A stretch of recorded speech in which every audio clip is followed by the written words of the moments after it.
Hello friends, welcome to Sasi Kavi Vlogs. இன்றைக்கி இந்த video என்ன பார்க்க போகிறீங்க அப்படின்னா பானிபூரி ஷாப்புக்கு போனதுங்க. நாங்கள் யூஸ்வலாகவே வந்துட்டு எங்கள் வீடு பக்கத்தில் இருக்க பானிபூரி ஷாப்புக்கு போய் சாப்பிடுவோம். அங்கே வந்துட்டு பானிபூரி அண்டு சாண்ட்விச்சஸ்லாம் வந்து செம்ம டேஸ்ட்டாக இருக்கும். ரெகுலராக அங்கே போய் தான் சாப்பிடுவோம். ரொம்ப நாளாக வந்து அந்த ஷாப் க்ளோஸ்லேயே இருந்துச்சு. எதனால் அப்படின்னு தெரியல. நேற்று ஈவினிங் எங்கள் ஹஸ்பண்ட் வந்துட்டு அந்த பானிபூரி ஷாப் ஓப்பன் பண்ணிட்டாங்க அப்படின்னாரு. அப்புறம் என்ன உடனே கிளம்பிட வேண்டியதுதான் சொல்லிட்டு எல்லோரும் அங்கே போயிட்டு சாப்பிடலாம் அப்படின்னு சொல்லிட்டு நான் போய் ஒரு கட்டு கட்டிட்டேன். நல்லா திருப்தியாக இருந்துச்சு. ஹர்ஷித்துக்கு வந்துட்டு பானி வந்து காரமாக இருக்குது, எனக்கு வேணான்னு சொல்லிட்டான். ஒன்று சாப்பிட்டுட்டு போதும் அப்படின்ட்டான்.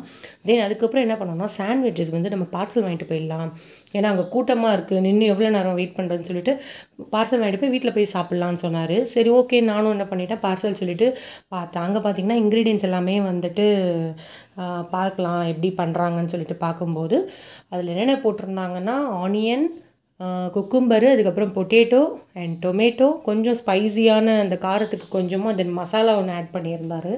இதெல்லாம் வந்து போட்டுட்டு தென் சீஸ் வந்து அப்படியே வைக்காமல் துருவி கொடுத்தாங்க. அது நல்லா இருந்துச்சு. நம்ம தேங்காய் துருவுற மாதிரி அதில் வச்சு துருவும்போது நல்லா இருந்துச்சு பார்க்குறதுக்கு. தென் சாப்பிடவும் நல்லா டேஸ்ட்டாக இருந்தது.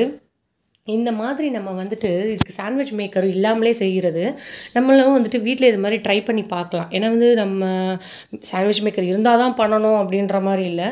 ஸோ இந்த மாதிரி நான் போட்டிருக்க வீடியோ பாருங்கள், பார்த்துட்டு அதில் இருக்கிற மாதிரி நீங்களும் வந்து வீட்டில் ட்ரை பண்ணி எப்படி இருக்குதுன்னு சொல்லிட்டு கமெண்ட்டில் சொல்லுங்கள். ஒரு வாட்டி ட்ரை பண்ணி பசங்களுக்கு கொடுங்க, நம்மளும் வீட்டிலே கூட செஞ்ச மாதிரி இருக்கும்.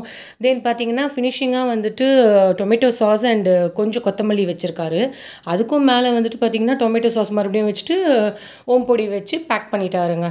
அவ்வளோதான், செம்ம டேஸ்ட்டாக இருந்தது. சரி தயிர்பூரி கொஞ்சம் சாப்பிடுவோம்னு சொல்லிட்டு ஒரு ஆர்டர் பண்ணும்போது அதுலேயும் வந்துட்டு அந்த பொட்டேட்டோ மசாலா, தென் வந்துட்டு கொத்தமல்லி இதெல்லாம் வச்சுட்டு அதுக்கு மேலே வந்துட்டு நல்லா தயிரை ஊற்றிட்டாங்க. தென் அதுக்கப்புறமா வந்துட்டு அந்த தயிருக்கு மேலே மறுபடியும் கொஞ்சம் கொத்தமல்லி, தென் அந்த டொமேட்டோ சாஸ் அதையும் ஊற்றி கொடுத்தாங்க. செம்ம டேஸ்ட்டாக இருந்தது. இது மாதிரி நம்ம வீட்லேயும் ட்ரை பண்ணலாங்க, ட்ரை பண்ணி பார்ப்போம். நானும் ட்ரை பண்ணலான்னு இருக்கேன். இந்த மாதிரி சின்ன சின்ன சந்தோஷம் தாங்க, நம்ம ஃபேமிலியோட ஈவினிங்கில் கொஞ்சம் நேரம் போயிட்டு அப்படியே டைம் ஸ்பெண்ட் பண்ணுறது தான் நம்மளுக்கு வந்து பெரிய ரிலீஃபாக நான் நம்புகிறேன். ஸோ நீங்களும் இந்த மாதிரி ஃபேமிலியோட டைம் ஸ்பெண்ட் பண்ணி என்ஜாய் பண்ணுங்கள். இந்த வீடியோ உங்களுக்கு பிடிச்சிருந்ததுன்னா லைக் பண்ணுங்கள், கமெண்ட் பண்ணுங்கள், ஷேர் பண்ணுங்கள். மறக்காமல் என்னோடய சேனலை சப்ஸ்கிரைப் பண்ணுங்கள். பாய், தேங்க்யூ.